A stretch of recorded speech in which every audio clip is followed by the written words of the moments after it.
Pronto, queridos. Vamos.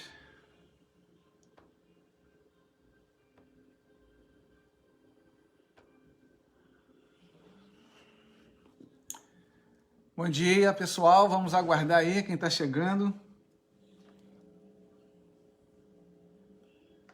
Pastor Alvaci, muito bom dia.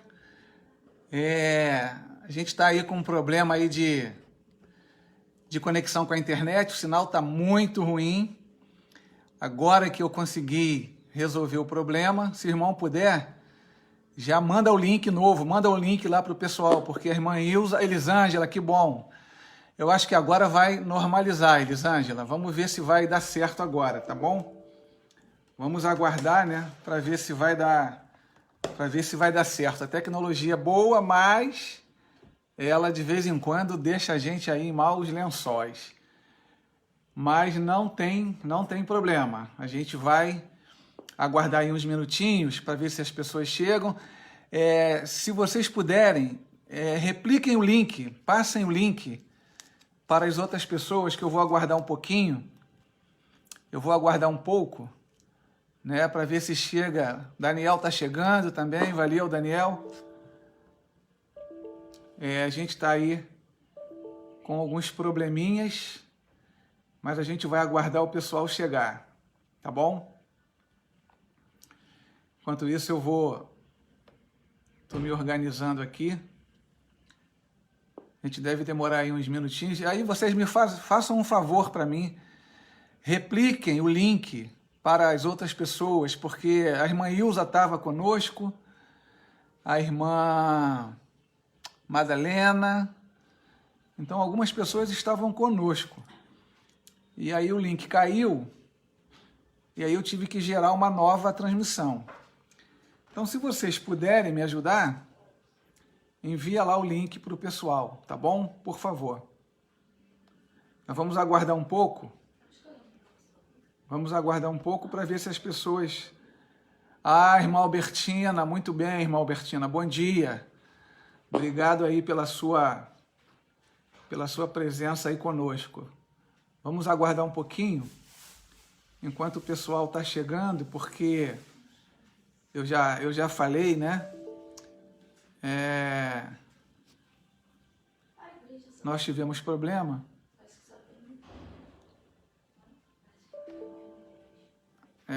Eu estou tentando aqui me organizar, né? Não sei o que houve aqui que não estou conseguindo normalizar aqui, mas vai dar tudo certo. Um pouquinho só de paciência. Glória, bom dia, Glória. Vamos aguardar um pouquinho aí. A tecnologia ela é muito boa, mas de vez em quando ela apronta uma pra gente, né? Então, vamos aguardar uns minutinhos para ver se a gente consegue estabilizar o sinal. Estabilizando o sinal, a gente segue em frente. Aguardar um pouco só para que as pessoas possam estar chegando, né? Hoje a gente não tem aquele sol forte, né, pela manhã. Aqui está um pouquinho nublado, mas esse é o dia que o Senhor nos deu. Vamos nos alegrar nele, né? Alegremos-nos e regozijemos-nos nele. Lembrar aí o pessoal que quem puder já compartilha o link, porque acabou que as pessoas não receberam. Elas estavam lá comigo, estou sentindo falta da irmã Ilza. Raquel, bom dia, Raquel. Então, quem puder já compartilha o link para que facilite a entrada lá do pessoal, ok? Mais alguns minutinhos.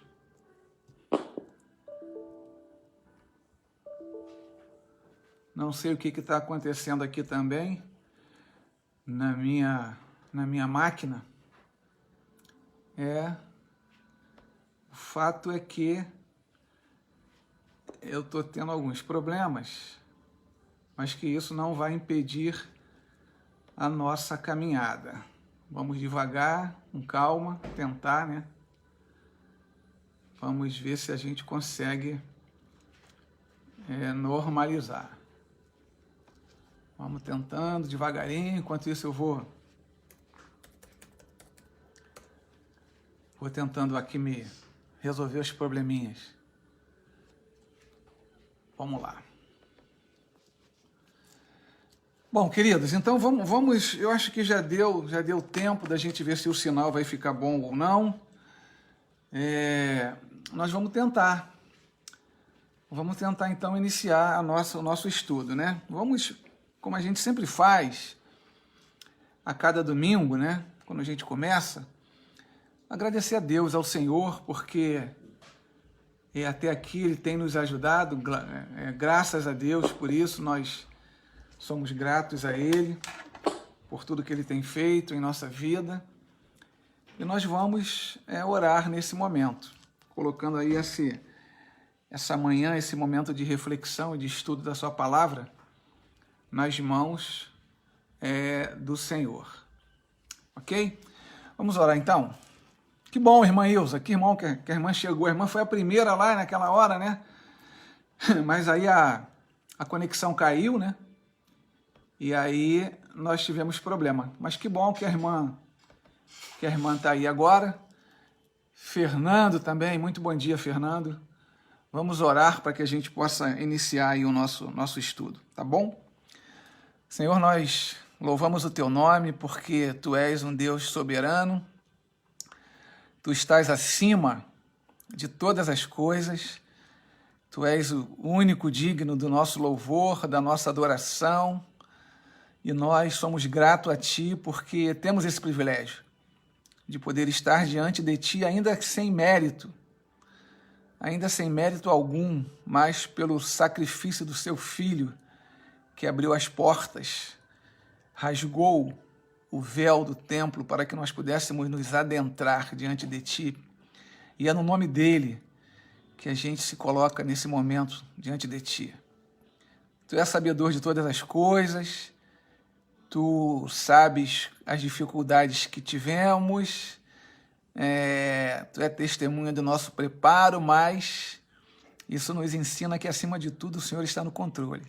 Então, tudo está em Tuas mãos. E o que nós podemos te pedir, o que eu quero te pedir neste momento, é que Tu possa usar-me conforme a Tua vontade, que Tu seja soberano, e eu apenas um instrumento em Tuas mãos.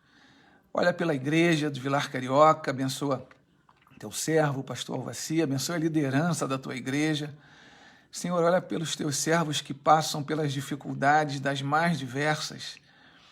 Estamos vivendo dias difíceis, onde a ansiedade ela tem estado muito presente, onde pessoas estão preocupadas com a manutenção do seu emprego, com a sua saúde. Enfim, há uma carga grande de dificuldade, nós queremos entregá-las em Tuas mãos, colocar diante de Ti. Que o Senhor possa cuidar de cada servo Teu conforme a Tua vontade. Acima de tudo, que a Tua paz nunca nos falte. Isso é fundamental. Olha também pela nossa nação, tenha misericórdia dos nossos governantes, Tu possa orientá-los, apaziguá-los, e, Senhor, que também Tu possa afastar essa pandemia da nossa nação. Recebe a nossa oração, perdoa as nossas faltas, em nome de Jesus. Amém. Então, irmãos, vamos nós, né? Vamos iniciar aqui o estudo do livro de Romanos, e eu quero confidenciar algumas coisas para os irmãos, né? O que acontece? Como é que Deus é um Deus assim tremendo, como é que Ele de certa forma, Ele nos enquadra. Ele dá uma enquadrada assim legal mesmo e vê que nós não somos assim nada sem Ele.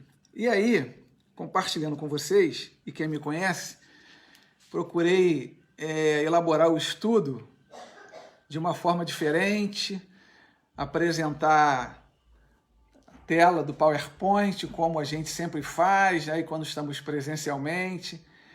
Então eu tentei preparar esse estudo de várias formas, para poder dar o melhor de acordo com as minhas possibilidades, não o melhor, que ainda que eu desse o meu melhor, ainda seria pouco para esse Deus maravilhoso. Mas o fato é que essa foi a tentativa, esse foi o esforço. Então o esforço foi dar assim o melhor para os irmãos, de acordo com as minhas limitações, né? E aí preparei da forma como eu julgava que seria mais fácil fazer os irmãos entenderem, mas não foi isso que aconteceu. Tudo preparadinho, eu acordo cedo, procuro deixar tudo pronto, para os irmãos terem uma ideia, meia hora antes eu já estava com tudo pronto para iniciar a transmissão, meia hora antes. Mas, e agora, com tudo pronto, deu tudo errado. Então, o que a gente faz na hora dessa, né? A gente simplesmente relaxa e entrega nas mãos de Deus. Até porque, irmãos, com toda a sinceridade, esses recursos tecnológicos, tudo isso daí não é isso que vai tornar o nosso encontro e o nosso ensino e a nossa comunhão com Deus mais rico. Eles até podem ajudar de alguma forma, mas não é isso que vai torná-lo mais rico, né? Eu penso que o que vai tornar o nosso encontro, o nosso momento com Deus mais rico é a nossa disposição, a nossa vontade em se relacionar com Ele da melhor forma, né? Com o melhor que a gente tem. Então é isso, né? Então, dito essas palavras, a gente vai começar aí o nosso bate-papo matinal e ainda assim eu estou aqui tentando abrir aqui o arquivo, mas não tem problema. Então vamos dar uma recapitulada, né?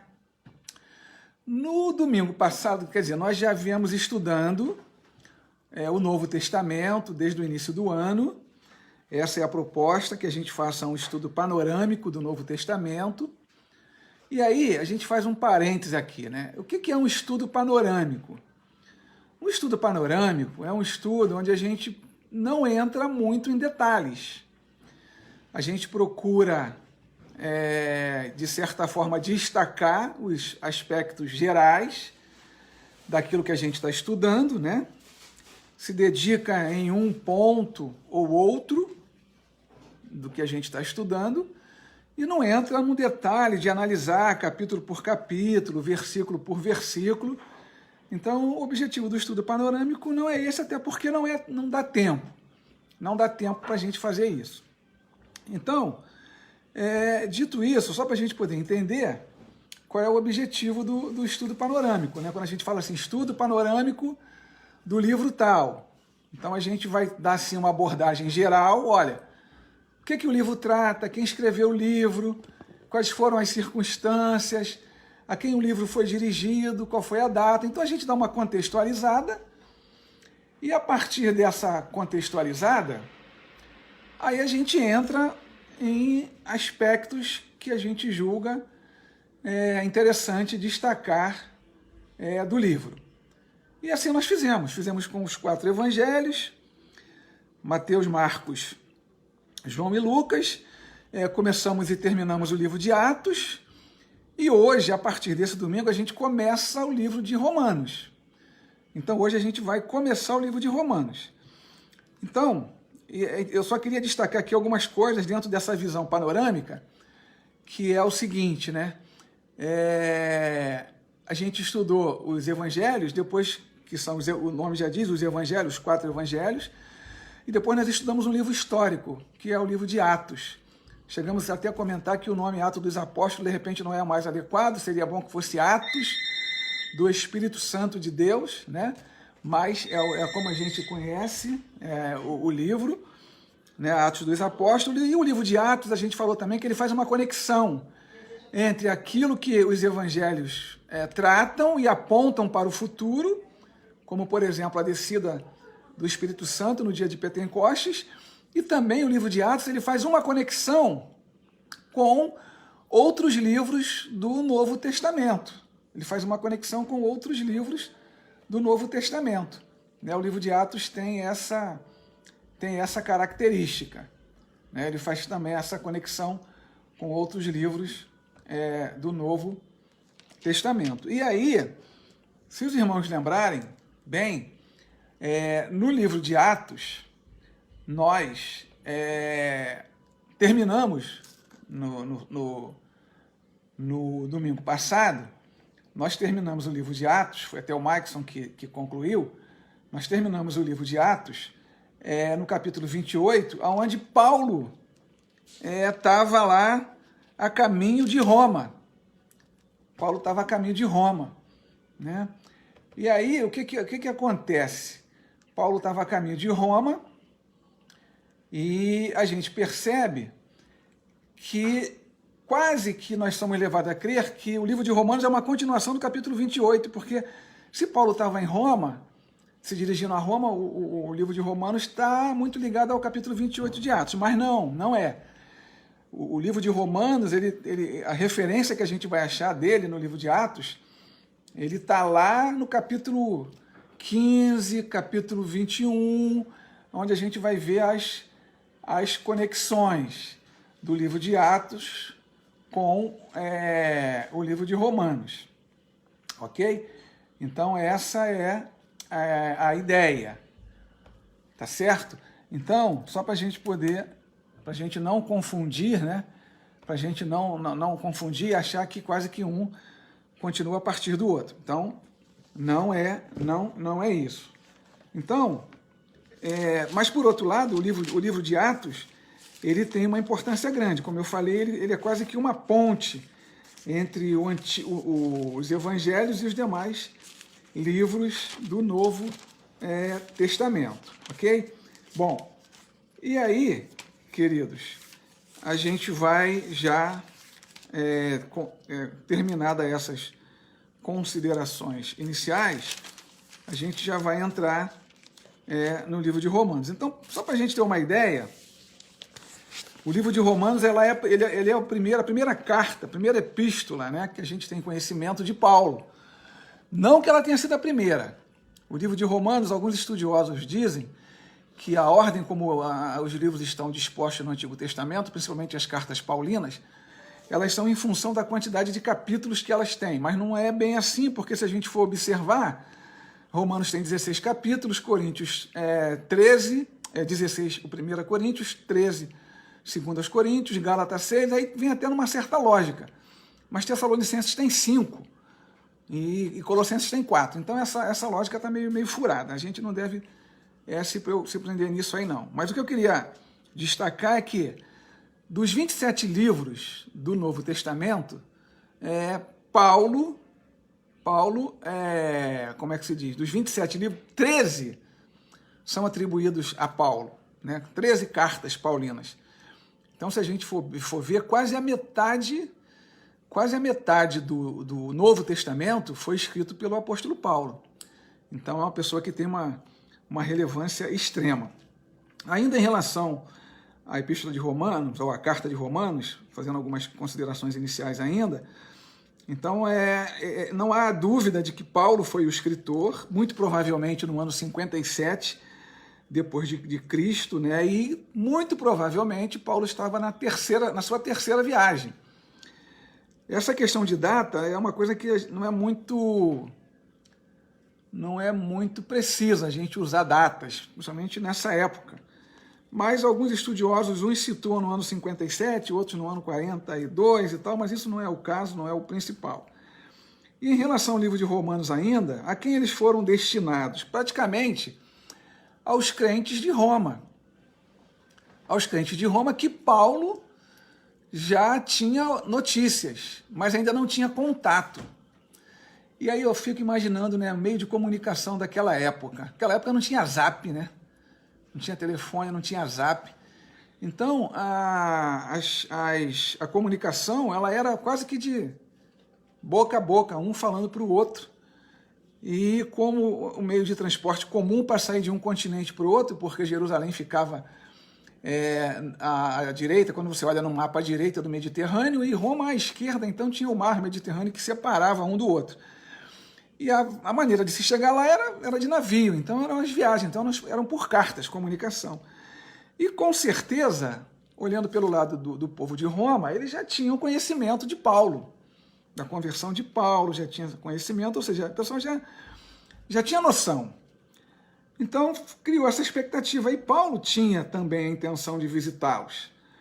Então, a carta ela se destina basicamente aos membros da igreja de Roma, predominantemente os gentios. E aí o que é gentios? Gentios são aquelas pessoas que não são judeus, eram chamadas gentios, não judeus, né? Então o destinatário era mais diretamente aos gentios. Porém, a gente não pode descartar que tinha também, a carta de Romanos mostra isso, ensinamento de Paulo para os judeus convertidos ao cristianismo. Porque existia ali uma polêmica muito grande daqueles judeus que se converteram a Cristo e que estavam ali na dúvida entre segue a lei de Moisés ou os mandamentos de Cristo. Então Paulo ele funciona aí como esse discipulador, vamos dizer assim, né, para poder mostrar ao povo que agora nós estamos sob uma nova égide. Ou seja, há uma nova forma de se achegar a Deus. E você vai ver muito isso quando é falado da graça. Nós estamos debaixo da graça. Então, Paulo está tentando mostrar isso aos judeus, né, que a lei teve sua importância, mas que ela passa, né, a partir do sacrifício de Cristo. Então, a gente vê isso daí, ok? Um outro aspecto, e aí é o tema central dessa carta, e Paulo faz isso muito bem. O plano central da carta é mostrar o plano para a salvação, o plano de Deus para a salvação e justificação da humanidade. Então, se a gente pudesse resumir a carta de Paulo, esse seria o resumo. É um livro que vai praticamente tratar do plano da salvação e justificação de toda a humanidade. E aí entra judeus e gentios, indiferentemente. E é isso que está no capítulo 1, então a carta já começa assim. Então, irmãos, dito isso, acho que agora a gente já, feito esse aquecimento, longo aquecimento, a gente agora vai pensar, nós vamos pensar alguns, vamos dizer assim, alguns textos, alguns blocos do texto. Nosso desafio hoje é chegar até o capítulo 8. É um desafio muito grande, sem cansar os irmãos. Eu não sei se eu vou conseguir, nós perdemos aí quase 20 minutos, quase 15 a 20 minutos para poder estabilizar o sinal. Então, eu vou pedir que os irmãos tenham um pouco de paciência. Eu sei que não que é difícil manter aí a concentração, né? Mas, então vamos lá. Eu estou usando, a versão que eu estou lendo, é a versão Almeida século 21. Muito provavelmente a maioria dos irmãos estão aí com a NVI, né? Não há mal nenhum nisso, nenhum problema. Eu até incentivo que a gente tenha o máximo de versões possíveis, porque isso nos ajuda bastante. Ter várias versões da Bíblia, né? Ajuda na nossa compreensão. Mas eu estou seguindo aqui o texto da NVI. E aí, o texto já começa, Romanos capítulo 1, o texto já começa com uma saudação de Paulo e já dizendo que é ele que está falando. Então ele coloca lá, Paulo, servo de Jesus Cristo, chamado para ser apóstolo, separado para o Evangelho de Deus. Então aí é alguém que está falando com autoridade. E aí, lá no versículo 3, eu não vou ler todos, né? Ele vem falando acerca de seu filho, que nasceu da descendência de Davi e com poder foi declarado Filho de Deus segundo o Espírito de Santidade, pela ressurreição dentre os mortos, Jesus Cristo, nosso Senhor. E aqui a gente já vai ver o duplo aspecto de Jesus Cristo. 100% Deus, 100% homem. Paulo deixa isso aqui bem registrado. E aí ele vai lá no versículo 5. Por meio dele quem? De Cristo, recebemos graça e apostolado, por causa do seu nome, a fim de conduzir todos os gentios para a obediência da fé. Então, alguém que está falando aqui com autoridade. Então, Paulo está falando com autoridade. E aí ele segue lá os versículos, e aí a gente dá um pulo para o 8º, lá no versículo 8, ele vai dizer, né? Em primeiro lugar, dou graças ao meu Deus por intermédio de Jesus Cristo, por todos vós, pois a vossa fé é anunciada em todo o mundo. Então, Paulo reconhece que ele estava falando para um povo convertido. Então, ele reconhece isso. E aí, no versículo 10, ele vai dizer, pedindo constantemente em minhas orações, que agora, de algum modo, pela vontade de Deus, haja boa ocasião para visitarmos. Então, a gente percebe que Paulo ainda não tinha estado em Roma ainda. Não tinha estado lá com os seus irmãos em Cristo.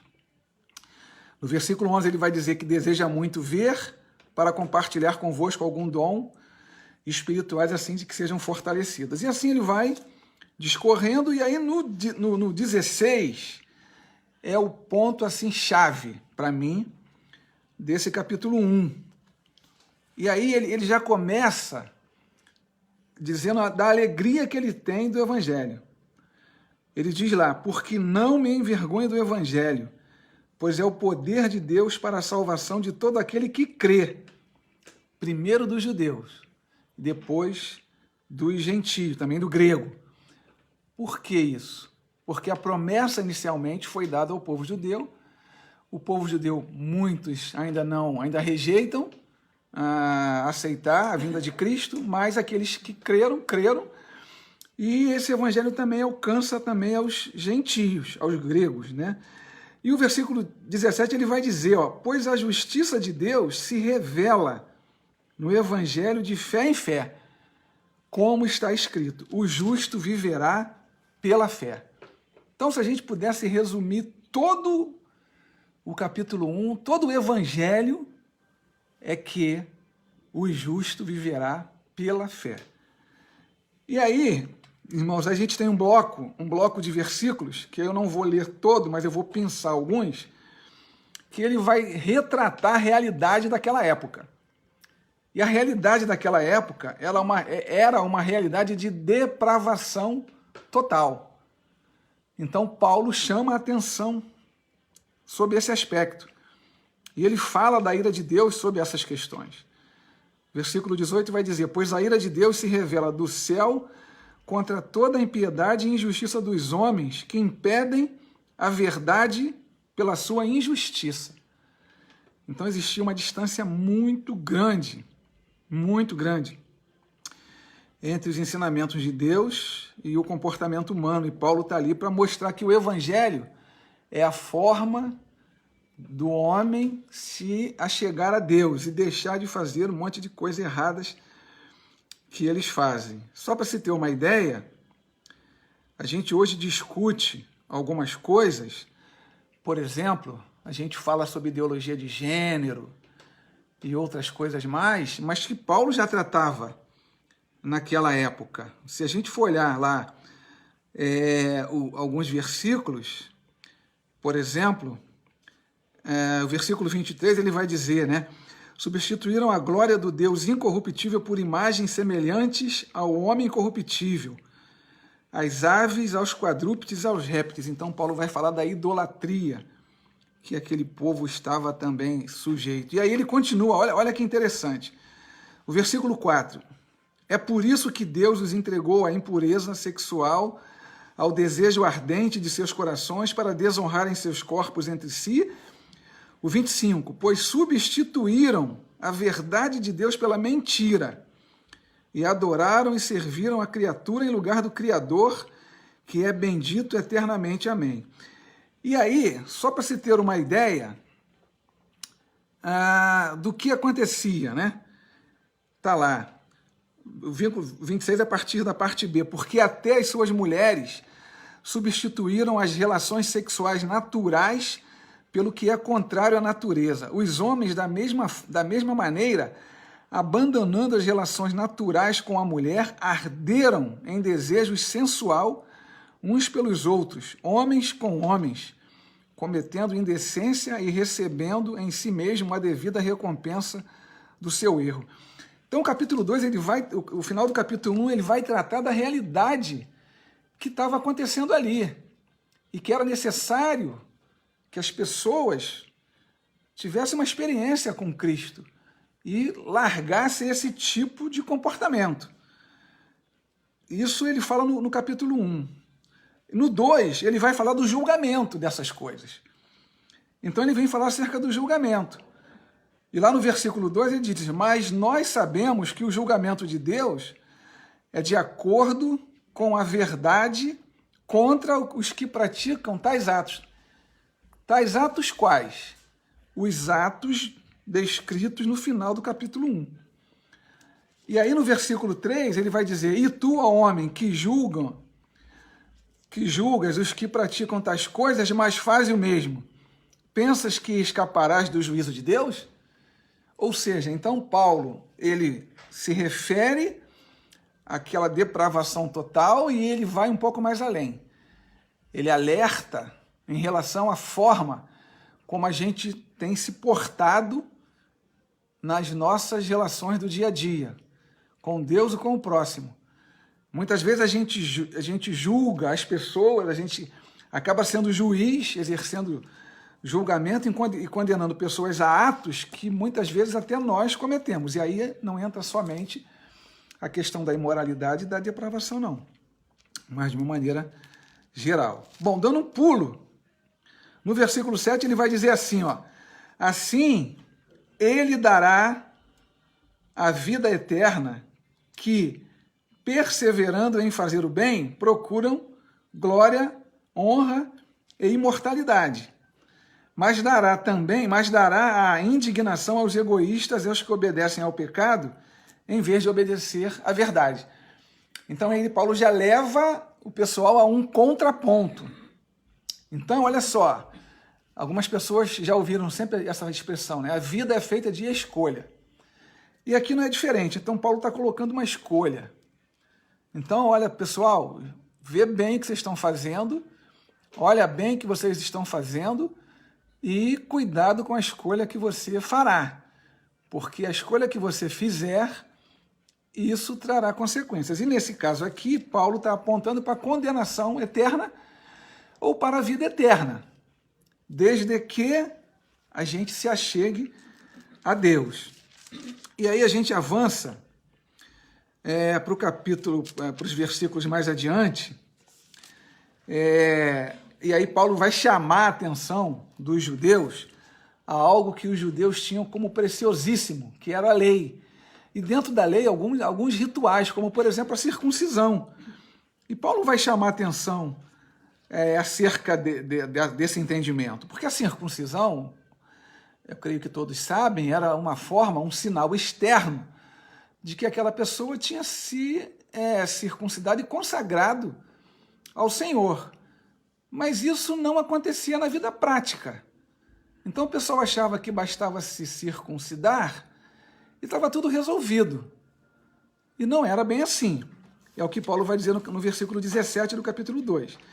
Mas se tu te chamas judeus, te apoia na lei, te glorias em Deus e conhecem a vontade dele, aprova as coisas excelentes, sendo instruído na lei, e estás convencido de que és guia dos cegos, luz do que estão em trevas, instrutor de ignorantes, mestre de crianças, que tem na lei a formulação do conhecimento e da verdade, Tu, pois, que ensinas os outros, não ensinas a ti mesmo. Então Paulo já começa a provocar, né? Tu que pregas o que se não pregas que não se deve furtar, furtas. Tu que dizes que não se deve cometer adultério, adultera. Tu que abomina os ídolos, rouba-lhes os templos. E assim vai. Aí no 25 ele vai dizer, porque de fato a circuncisão é proveitosa se cumprires a lei. Mas se és transgressor da lei, a tua circuncisão tornou-se incircuncisão. E aí ele vai no 28 dizer, porque judeu não é quem é exteriormente, nem circunciso, porque judeu não é quem o é exteriormente, nem circunciso, o que o é apenas no exterior da carne. Mas judeu é quem é no interior, e circuncisão é a do coração, realizada pelo Espírito, não pela letra, cujo louvor não provém dos homens, mas de Deus.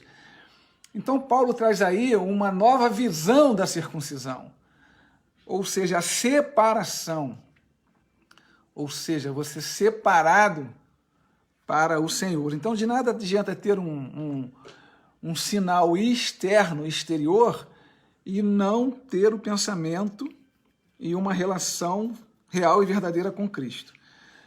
Então a gente viu no capítulo 1 Paulo falando acerca da justificação, que o justo viverá pela fé. Vimos também Paulo demonstrando a situação depravada que o povo estava naquela época.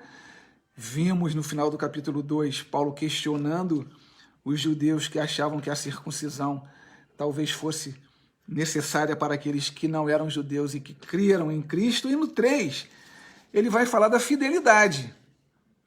Ele vai falar da fidelidade. Ele vai falar da fidelidade. E aí, ele vai dizer no capítulo 3, e então, se alguns foram infiéis, a infidelidade deles anulará a fidelidade de Deus? De modo nenhum. Seja Deus verdadeiro e todo homem mentiroso, como está escrito, para que seja justificado em tuas palavras e vençam quando forem julgados. Então, ainda que nós sejamos injustos, infiéis, Deus permanece fiel, porque a reação de Deus, ele não é como um Deus que age com represália. Apesar da minha infidelidade, apesar das minhas limitações, ainda assim, ele é fiel. Ele está sempre pronto para nos perdoar. Ele está sempre pronto para abrir os braços e nos receber. Então esse é o Deus verdadeiro. E Paulo destaca isso.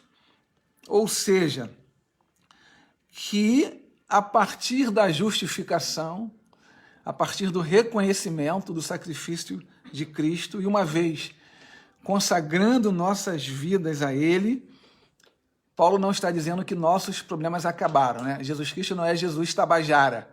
Seus problemas acabaram. Me perdoem aqui, a expressão é só para tentar ilustrar. Então a gente vai ter problema, a gente vai ver daqui a pouquinho lá no capítulo 6 acerca do pecado. Nós continuamos imperfeitos, mas estamos agora debaixo da graça. Temos um Deus que está de braços abertos a nos receber. O que também não quer dizer que nós temos uma carta em branco assinada por Ele para nos arrependermos, cometermos o mesmo pecado e toda vez entrarmos num ciclo vicioso de que basta que eu erre e às vezes deliberadamente vá, peço perdão a Deus, está tudo bem. Cuidado, não é essa a mensagem que Paulo quer passar. Quando a gente avança no versículo 9, deixa eu aproveitar, estou dando uma olhadinha aqui, eu fico feliz de ver aqui, Nery, um abração para você, Deus abençoe você, e Cainho, suas orações têm surtido efeito, não deixem de orar por mim. Um abraço para vocês. O versículo 9 vai dizer, um questionamento, e então, somos superiores a ele? A eles quem, aos gentios? De modo nenhum, pois já demonstramos que tanto judeus como grego estão debaixo do pecado. Como está escrito, não há justo, nenhum sequer, não há quem entenda. Não há quem busque a Deus, todos se desviaram, todos se tornaram inúteis, não há quem faça o bem, nenhum sequer. Então, irmãos, debaixo a luz divina, todos nós estamos no mesmo plano, no mesmo plano. O amor de Deus, ele alcança de igual modo a todos. A gente falou até agora há pouco no capítulo 2, existem pessoas que levam uma vida depravada, mas, irmãos, ainda assim, essas pessoas, elas são alcançadas pelo amor de Deus. Ainda assim, essas pessoas, a elas é dada a oportunidade para refletirem acerca dos ensinamentos divinos e fazerem uma escolha. E a partir do momento dessa escolha, viverem uma nova vida, uma vida que busque a vontade de Deus. E no finalzinho lá do primeiro bloco, do segundo bloco do capítulo 3, ele vai dizer lá, no versículo 20, porque ninguém será justificado diante dele pelas obras da lei. Então, irmãos, olha só, não adianta você ser bonzinho, uma boa pessoa, não fazer mal a ninguém, sabe? Procurar ajudar todo mundo, procurar ser um bom cidadão. Isso é bom, isso é obrigação, é dever, mas não é por isso. Não é isso. Não é por isso que nós seremos justificados. A nossa justificação, Paulo, ele bate nessa tecla em vários momentos, principalmente na Epístola aos Romanos, ele bate nessa tecla. A nossa justificação é por meio de Cristo. Ele nos justificou. Então há necessidade de que nós o confessemos como Senhor e Salvador. A partir desse momento nós somos justificados por Ele. E aí a nossa relação com Deus muda. Já no último bloco do capítulo 3, né? Versículo 21, ele vai dizer, mas agora a justiça de Deus se manifestou sem a lei, atestada pela lei e pelos profetas. O que ele quer dizer com isso? Se manifestou sem a lei, atestada pela lei. Parece um jogo de palavras. Porque desde o início, irmãos, desde o Gênesis, passando pelos profetas, os textos bíblicos apontam para Jesus Cristo. Então é isso. Ou seja, a justiça de Deus se manifestou sem a lei, por quê? Porque muito antes da lei, a justiça de Deus já tinha sido manifesta. Lá em Gênesis, capítulo 3, quando o homem peca, e a partir dali é dito, da semente da mulher nascerá aquele que esmagará a cabeça da serpente. Então o plano de Deus para a salvação já estava ali antes da lei. E a lei vai surgir com Moisés. E um outro aspecto, antes de Moisés, a gente tem a relação de Deus com Abraão. E na relação de Deus com Abraão, quando Deus chama Abraão, está lá em Gênesis, quando Deus chama Abraão e diz que vou fazer de você uma grande nação, ele não fez isso porque Abraão tinha se circuncidado. Nada disso. Deus achou graça, escolheu Abraão. Então, quando o versículo 21 vem dizendo, mas agora a justiça de Deus se manifestou sem a lei, ou seja, foi muito antes da lei, atestada pela lei, por quê? Porque depois veio a lei e a lei apontava para Jesus Cristo, pela lei e pelos profetas. Ok? O 22, isto é a justiça de Deus, por meio da fé em Jesus Cristo, para todos os que creem. Pois não há distinção, porque todos pecaram e destituídos estão da glória de Deus, sendo justificados gratuitamente pela sua graça, por meio da redenção que há em Jesus Cristo. Então, irmão, mais uma vez Paulo reforça a importância e a justificação, nossa justificação, nós somos justificados pela fé. E aí ele traz, Paulo é interessante que Paulo é didático, primeiro ele vai explicando, né, principalmente para os judeus, ele vai explicando, olha, o Antigo Testamento, a lei, ela mostrava isso, então ele é muito didático para mostrar ao povo judeu. E aí, irmãos, olha só, fazendo um parênteses, olha que coisa fantástica, como é que Deus faz as coisas. Ele pega alguém extremamente zeloso da lei, e chama essa pessoa e dá uma enquadrada nessa pessoa, quando Paulo tem um encontro com Cristo em Damasco. Então Paulo passa de perseguidor a anunciador da palavra e perseguido por conta da palavra. E aí a gente vê como esse Deus é maravilhoso, como é que ele pode transformar pessoas. Tem uma música dos Vencedores por Cristo, eu ia até colocar ela aqui, é um sambinha, e eu acho que ela é muito legal, até porque pelo ritmo é genuinamente brasileiro, e ele vem dizer: só o poder de Deus pode mudar meu ser. Estou até um pouco emocionado, né? Porque mexe. A transformação de Deus mexe com a gente. E aí ele continua. Só o poder de Deus pode mudar meu ser. A prova que eu te dou é que mudou o meu. Não vês que sou feliz servindo ao Senhor. Nova criatura sou, nova sou, nova sou. Isso é fantástico.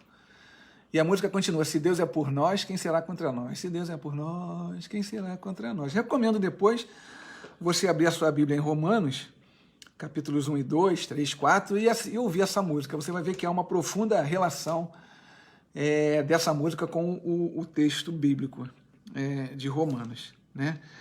Então, aí ele conclui: concluímos, pois, que o homem é justificado pela fé, sem as obras da lei. E aí ele vai no 29. Será que Deus é somente dos judeus? Não é também dos gentios?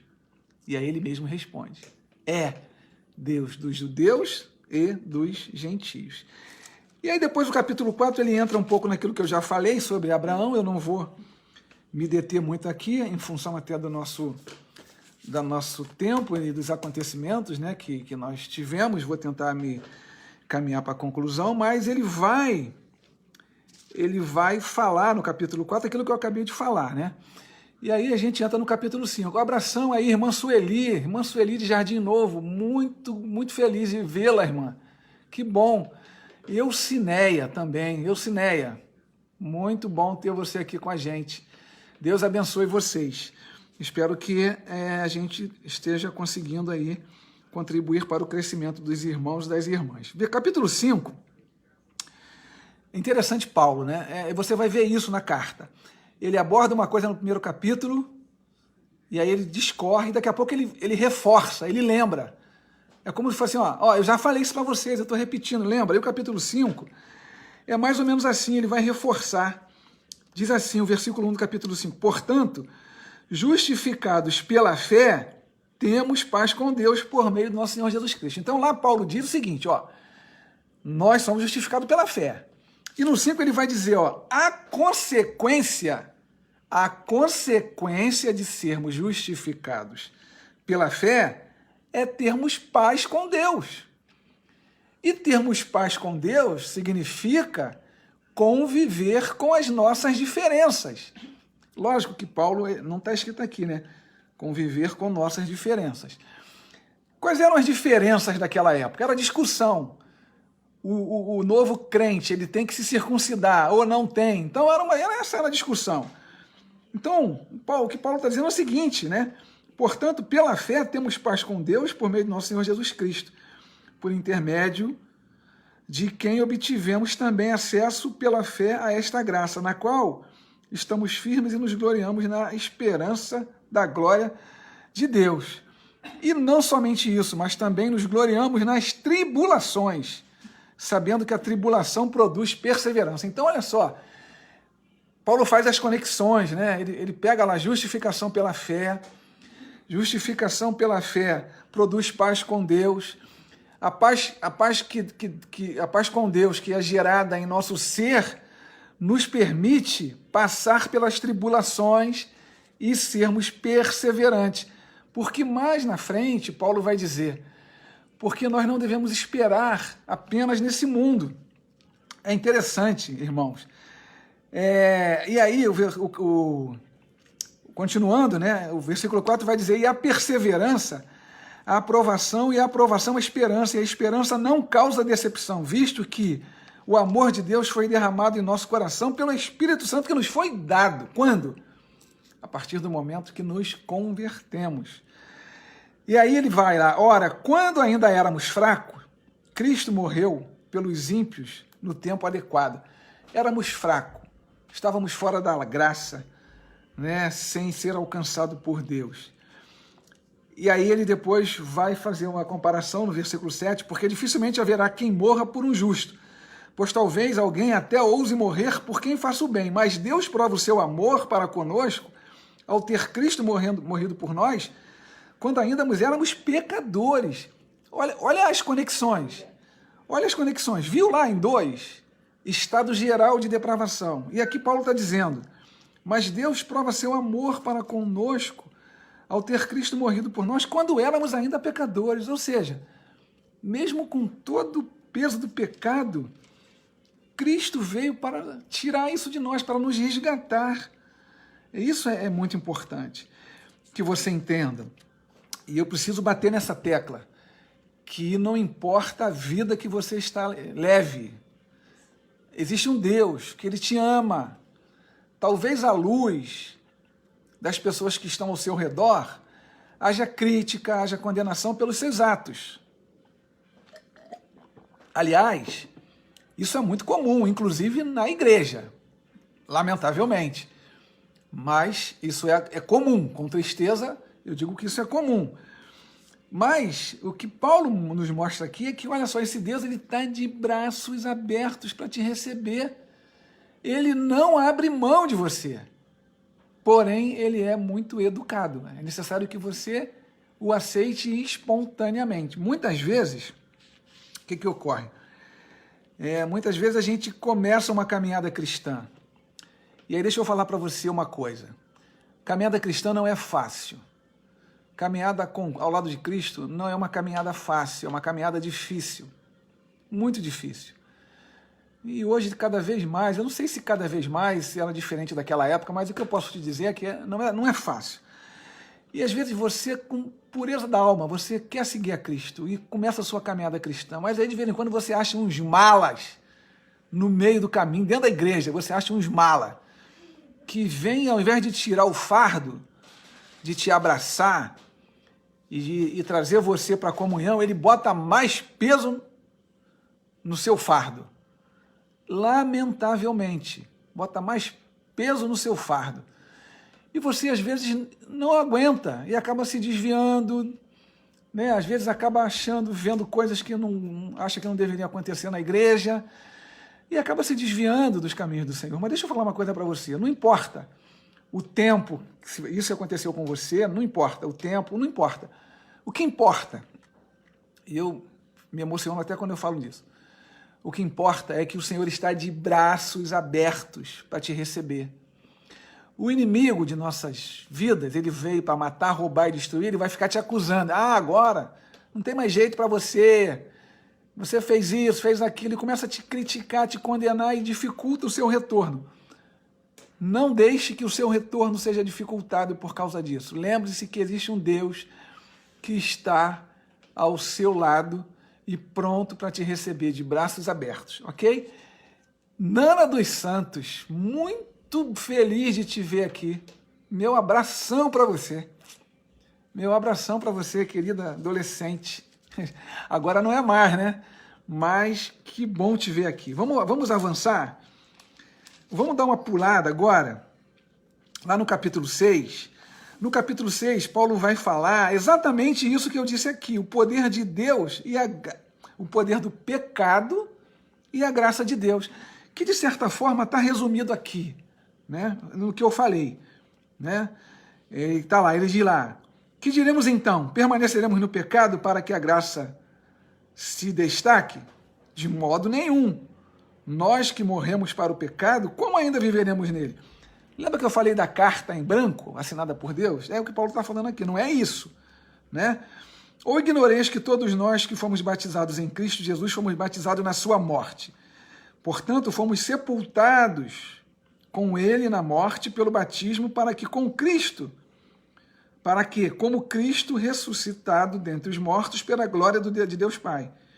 Assim andemos nós também em novidade de vida. Então, irmãos, olha só, para fechar o capítulo 6, o que a gente pode destacar aqui? O simbolismo, né? O simbolismo que ocorre no batismo, né? Ou seja, é aquele momento em que você, ao se converter a Cristo, você demonstra que morre para o mundo. Não quer dizer que você vai deixar de ser uma pessoa pecadora, que o pecado vai deixar de habitar em você. Não, não é isso. Mas que você está disposto a ter uma nova vida, ser uma nova criatura. É o momento que você é imerso. E quando você é submerso, sai um novo ser. Aquela pessoa comprometida com o Senhor Jesus Cristo. Ainda que a gente continue cometendo erros, ainda que a gente peque, mas nós não somos escravo desse erro. Nós não somos escravo do pecado. Por quê? Porque estamos debaixo da graça. Debaixo da graça divina. E a gente não pode se esquecer nunca. Irmão, sabe por quê a gente não pode se esquecer? É porque isso faz muito bem pra gente. Eu acho que, pelo menos para mim, uma das causas que me dá mais paz de espírito é saber que eu sou imperfeito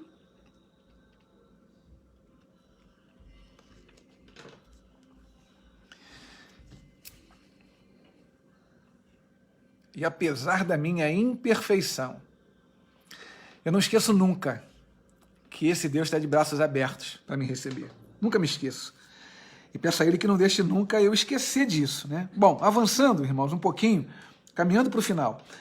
Ele vai falar no capítulo 7 sobre a lei e a graça. A gente já falou um pouco, né, disso, como eu falei. Os capítulos eles são muito interligados. E o capítulo 7, Paulo começa assim: irmãos, falo aos que conhecem a lei. Então ele está dizendo, eu estou falando para judeu, que conhece a lei. Por acaso ignorais que a lei tem domínio sobre o homem enquanto ele vive? Para que eles não ficassem escravos da lei. E lá no 7, Paulo vai fazer uma abordagem no seguinte aspecto: que diremos? A lei é pecado? De modo nenhum. Contudo, eu não conheceria o pecado se não fosse pela lei, porque eu não conheceria a cobiça se a lei não dissesse não cobiçarás. Então Paulo usa aqui um jogo de palavras para mostrar o seguinte: por que existe lei? Existe lei porque há erro. Mas nós não conseguimos cumprir a lei fielmente, ao pé da letra. E quando se descumpre a lei, há uma sentença. Há uma sentença. Isso ocorre na vida jurídica comum. E a sentença de quem não cumpre a lei, que é o pecado, a sentença é a condenação. Então, o que Paulo está abordando aqui para os judeus é que, ou seja, existe algo.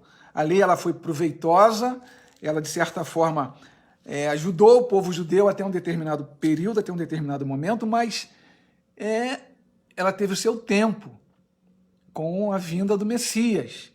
E aí nós passamos a estar debaixo da graça. Em poucas palavras é o que Paulo quer dizer aqui. No versículo 8 ele vai dizer: mas o pecado, aproveitando-se da ocasião da lei, da ocasião dada pelo mandamento, provocou em mim todo tipo de cobiça. Porque onde não há lei, o pecado está morto. Sim, porque se não tem lei, então não tem erro, porque só há erro porque você deixa de cumprir a lei. O pecado está morto, é o que ele diz aqui. Antes eu vivia sem a lei, mas quando veio o mandamento, o pecado reviveu e eu morri. E descobri que o mandamento de que era para a vida se tornou em morte para mim. Porque o pecado, aproveitando-se da ocasião dada pelo mandamento, enganou-se e por meio dele me matou. De modo que a lei é santa e o mandamento santo, justo e bom. Então Paulo não condena e não critica. E aí ele coloca lá no versículo 13: então o que era bom tornou-se em morte para mim. Tornou-se em morte para mim? De modo nenhum. Ou seja, o que Paulo está querendo dizer é que ele não está criticando e condenando a lei. Ele só está querendo colocar as coisas nos seus devidos lugares, numa ordem de valores correta, a partir do ministério de Cristo. É isso que ele está dizendo. E aí, olha só, ele continua no 15. Não entendo que... melhor dizendo, voltando um pouquinho. Parte B do 13. Mas o pecado, para que se mostrasse, Como o pecado produziu em mim morte, já li, 14, porque sabemos que a lei é espiritual, mas eu sou limitado pela carne, vendido como escravo do pecado. E aí Paulo nos leva a uma reflexão que reforça aquilo que eu te falei, que você não deve esquecer do amor de Deus. Não entendo o que faço, pois não pratico o que quero, e sim o que odeio. E se faço o que não quero, concordo que a lei é boa. Agora, porém, se não sou mais eu quem faz isso, mas o pecado que habita em mim, porque eu sei que em mim, isto é, na minha carne, não habita bem algum, pois o querer, o bem está em mim, mas não realizá-lo. Pois não faço o bem que quero, mas o mal que não quero. Portanto, se faço o que não quero, já não sou eu quem faço, mas o pecado que habita em mim. Desse modo descubro esta lei em mim. Quando quero fazer o bem, o mal que está presente em mim. Quando quero fazer o bem, desse modo descubro esta lei em mim. Quando quero fazer o bem, o mal está presente em mim. Porque no que diz respeito ao homem interior, tenho prazer na lei de Deus. Mas vejo nos membros do meu corpo outra lei, guerreando contra a lei da minha mente e me fazendo escravo da lei do pecado que está nos membros do meu corpo. Desgraçado homem que sou, quem me livrará do corpo desta morte? Observa, há um questionamento profundo de Paulo, mas ele já dá a resposta. Ele já dá a resposta imediata. Graças a Deus, por meio de Cristo nosso Senhor. Desse modo, com a mente, eu mesmo sirvo a lei de Deus, mas com a carne, a lei do pecado. Ou seja, ele de certa forma vem falar aquilo que eu comentei há pouco, né? Há uma luta entre nós, internamente, uma luta tremenda, entre o querer e o realizar. A gente quer realizar só coisa boa, eu não tenho dúvida. Nós só queremos realizar coisas boas. Porém, devido ao pecado que habita em nós, a gente acaba fazendo coisa ruim.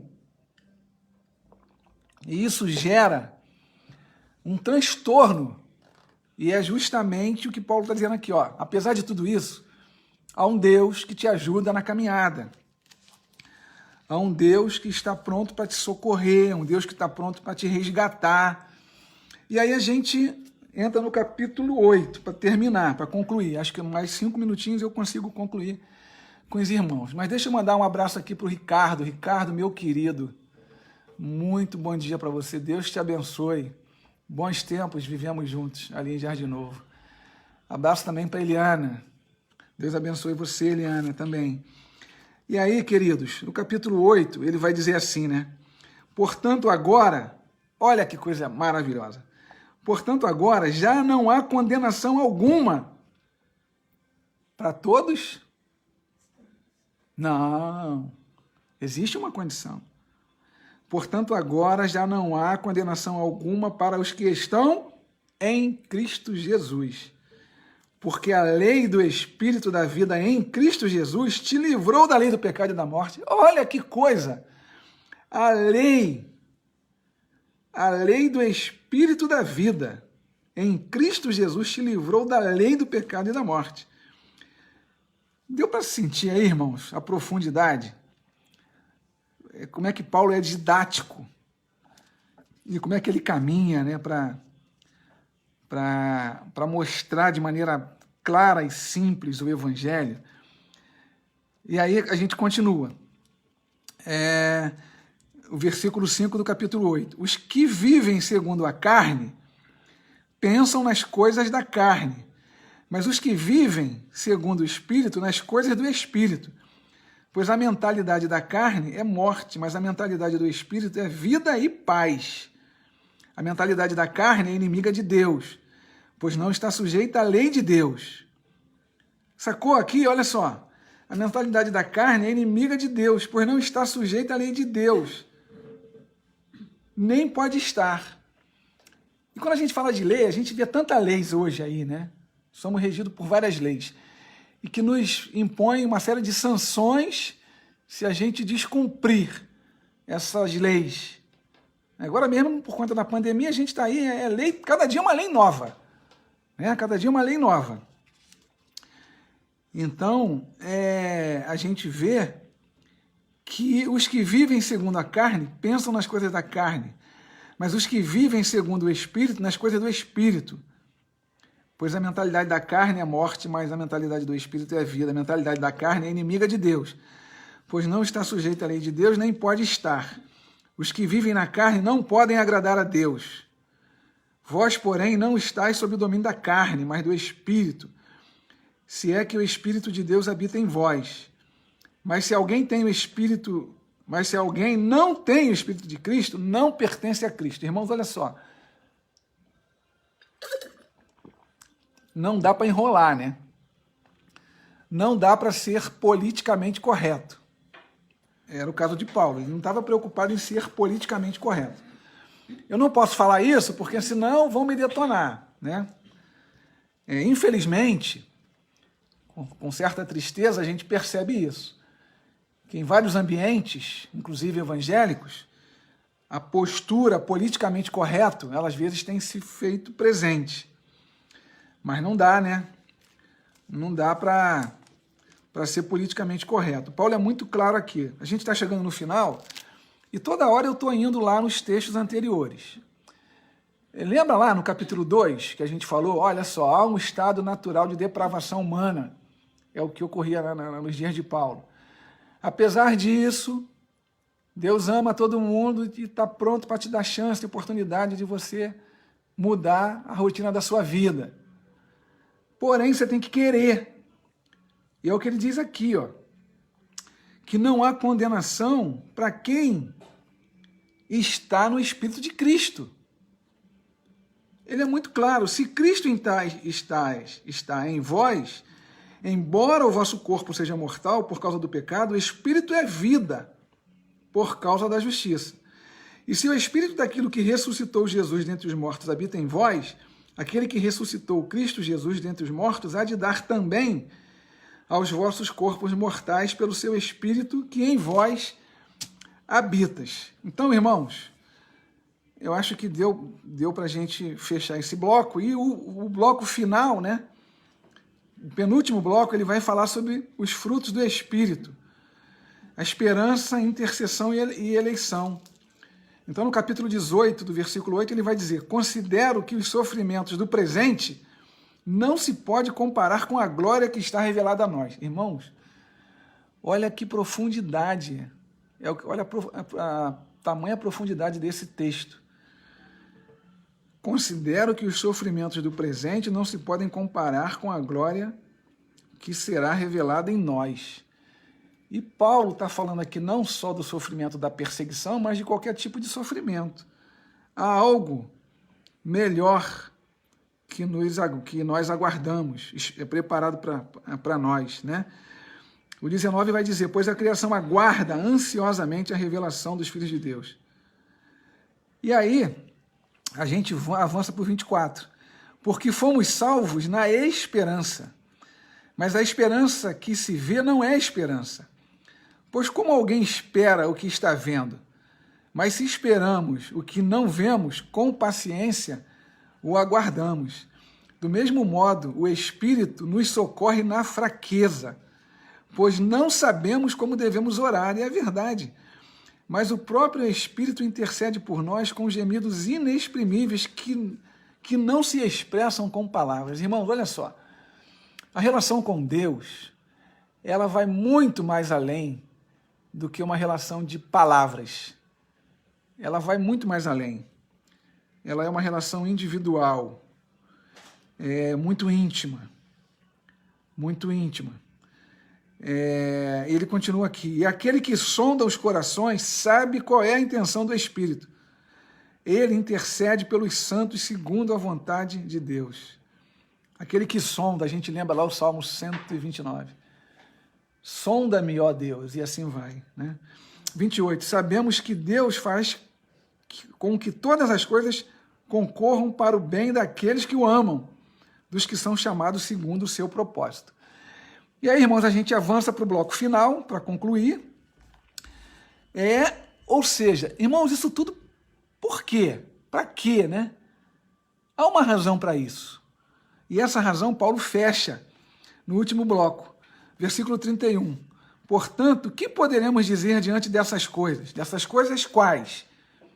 Ou seja, procurar viver uma vida justificada com Cristo, viver uma vida de comunhão com Deus, procurar seguir os seus ensinamentos, procurar ter uma vida de comunhão, procurar se relacionar bem com o meu próximo, tudo isso, né? Portanto, o que poderemos dizer diante dessas coisas? Se Deus é por nós, quem será contra nós? Aquele que não poupou nem o próprio Filho, mas, pelo contrário, entregou por todos nós, como não nos dará também com ele todas as coisas? Quem trará alguma acusação contra os escolhidos de Deus? É Deus quem os justifica. Ele já falou de justificação, lembra? Lá nos capítulos anteriores. Quem os condena? Cristo Jesus é quem morreu, ou pelo contrário, quem ressuscitou dos mortos, o qual está à direita de Deus e também intercede por nós. Quem nos separará do amor de Cristo? Será a tribulação? Ou a angústia? Ou a perseguição? Ou a fome? Ou a privação? Ou o perigo? Ou a espada? E se Paulo tivesse hoje, ia dizer assim, ó, ou o coronavírus, né? Ou seja, quem nos separará? Como está escrito, por amor de ti, somos entregues à morte todos os dias, fomos considerados como ovelhas para o matadouro. Mas, em todas as coisas, somos mais que vencedores por meio daquele que nos amou. Irmãos, olha só, saca?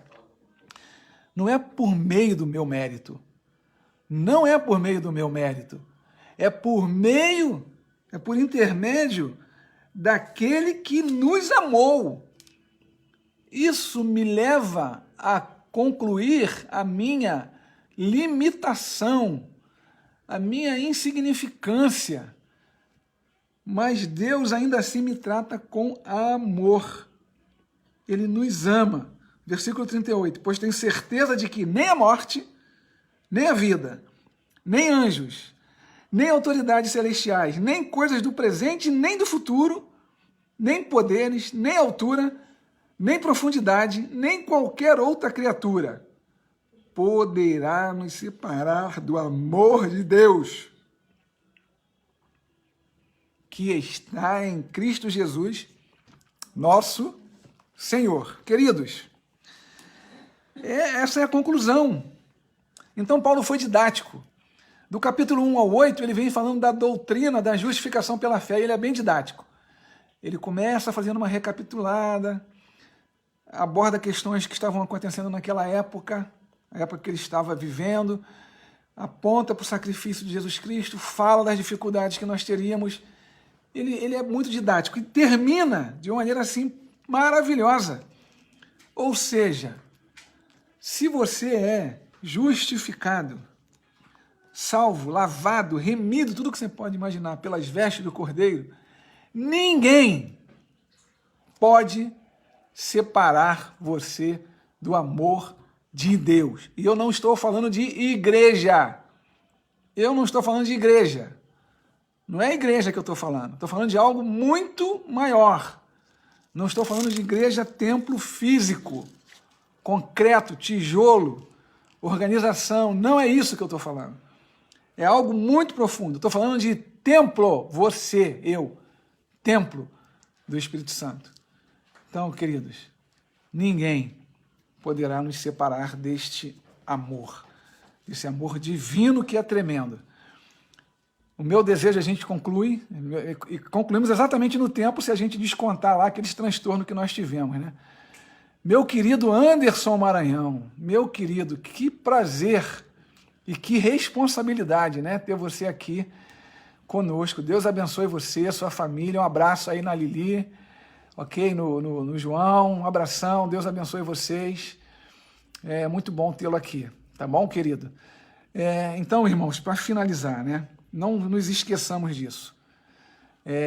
Nada poderá nos separar do amor de Cristo Jesus.